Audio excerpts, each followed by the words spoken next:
हरियाली तीज का उत्सव श्रावण मास में शुक्ल पक्ष तृतीया को मनाया जाता है। यह उत्सव महिलाओं का उत्सव है। सावन मास में जब संपूर्ण प्रकृति हरी चादर से आच्छादित होती है, उस अवसर पर महिलाओं के मन मयूर नृत्य करने लगते हैं और वृक्ष की शाखाओं में झूले पड़ जाते हैं। पूर्वी उत्तर प्रदेश में इसे कजली तीज के रूप में मनाते हैं।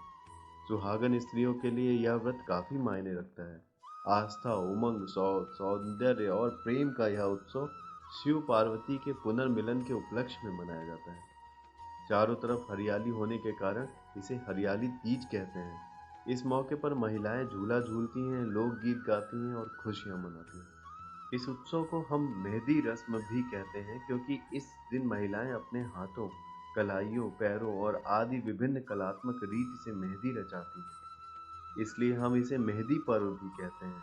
इस दिन सुहागिन महिलाएं मेहंदी रचाने के पश्चात अपने कुल की बुजुर्ग महिलाओं से आशीर्वाद लेना भी एक महत्वपूर्ण परंपरा है। इस उत्सव में कुमारी कन्याओं से लेकर विवाहित युवा और वृद्ध महिलाएं सम्मिलित होती हैं। नवविवाहित युवतियां प्रथम सावन में मायके आकर इस हरियाली तीज में सम्मिलित होने की परंपरा है। हरियाली तीज के दिन सुहागिन स्त्रियां हरे रंग का श्रृंगार करती हैं। इसके पीछे धार्मिक कारण के साथ ही वैज्ञानिक कारण भी सम्मिलित हैं। मेहंदी सुहाग का प्रतीक चिन्ह माना जाता है, इसलिए महिलाएं सुहाग पर्व में मेहंदी जरूर लगाती हैं। इसकी शीतल तासीर प्रेम और उमंग को संतुलन प्रदान करने का भी काम करती है। ऐसा माना जाता है कि सावन में काम की भावना बढ़ जाती है। मेहंदी इस भावना को नियंत्रित करता है। हरियाली तीज का नियम है कि क्रोध को मन में नहीं आने देना। मेहंदी और औषधीय गुण इसमें महिलाओं की मदद करता है। इस व्रत में सास और बड़े नई दुल्हन को वस्त्र, हरी चूड़ियां, श्रृंगार सामग्री और मिठाइयां भेंट करती हैं। इनका उद्देश्य होता है दुल्हन का श्रृंगार और सुहाग हमेशा बना रहे और वंश की वृद्धि हो।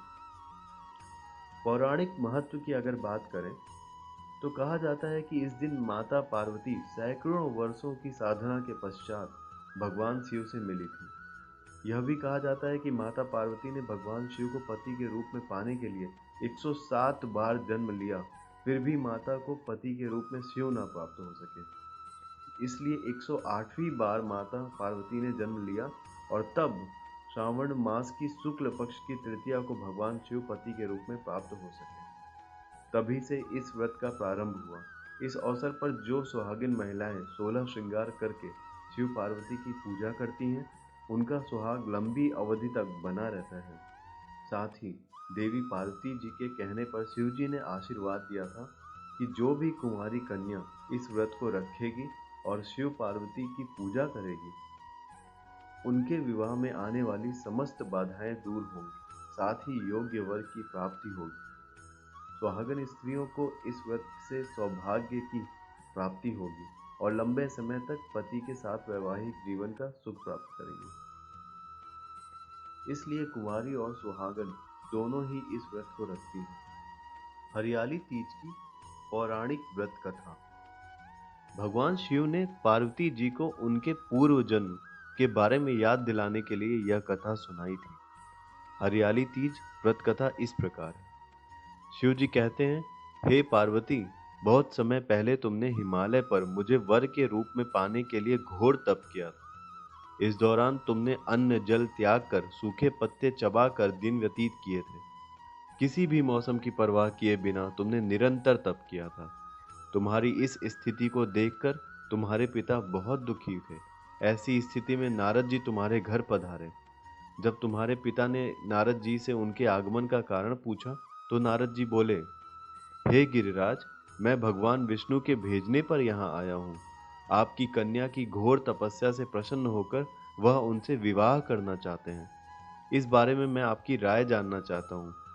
नारद जी की बात सुनकर पर्वतराज अति प्रसन्न हुए और बोले, हे नारद जी, यदि स्वयं भगवान विष्णु मेरी कन्या से विवाह करना चाहते हैं, तो इससे बड़ी कोई भी बात नहीं हो सकती।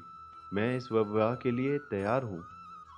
फिर शिव जी पार्वती जी से कहते हैं, तुम्हारे पिता की स्वीकृति पाकर नारद जी विष्णु जी के पास गए और यह शुभ समाचार सुनाया।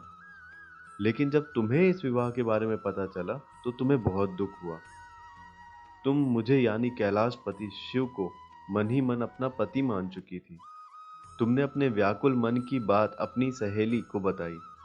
तुम्हारी सहेली ने सुझाव दिया कि वह तुम्हें एक घनघोर वन में ले जाकर छुपा देगी और वहां रहकर तुम शिवजी को प्राप्त करने की साधना करना। इसके बाद तुम्हारे पिता तुम्हें घर में न पाकर बड़े चिंतित और दुखी हुए। वह सोचने लगे, यदि विष्णु जी बारात लेकर आ गए और तुम घर में ना मिली तो क्या होगा। उन्होंने तुम्हारी खोज में धरती पाताल एक करवा दिए, लेकिन तुम ना मिली। तुम वन में एक गुफा के भीतर मेरी आराधना में लीन थी। तृतीय शुक्ल को तुमने रेत से एक शिवलिंग का निर्माण कर मेरी आराधना की, जिससे प्रसन्न होकर मैंने तुम्हारी मनोकामना पूर्ण की। इसके बाद तुमने अपने पिता से कहा कि पिताजी, मैंने अपने जीवन का लंबा समय भगवान शिव की तपस्या में बिताया है और भगवान शिव ने मेरी तपस्या से प्रसन्न होकर मुझे स्वीकार भी कर लिया है। अब मैं आपके साथ एक ही शर्त पर चलूंगी कि आप मेरा विवाह भगवान शिव के साथ ही करेंगे। पर्वतराज ने तुम्हारी इच्छा स्वीकार कर ली और तुम्हें घर वापस ले गए। कुछ समय बाद उन्होंने पूरे विधि विधान से हमारा विवाह किया। भगवान शिव ने इसके बाद कहा कि हे पार्वती, तृतीया को तुमने मेरी आराधना करके जो व्रत किया था, उसी के परिणाम स्वरूप हम दोनों का विवाह संभव हो सका।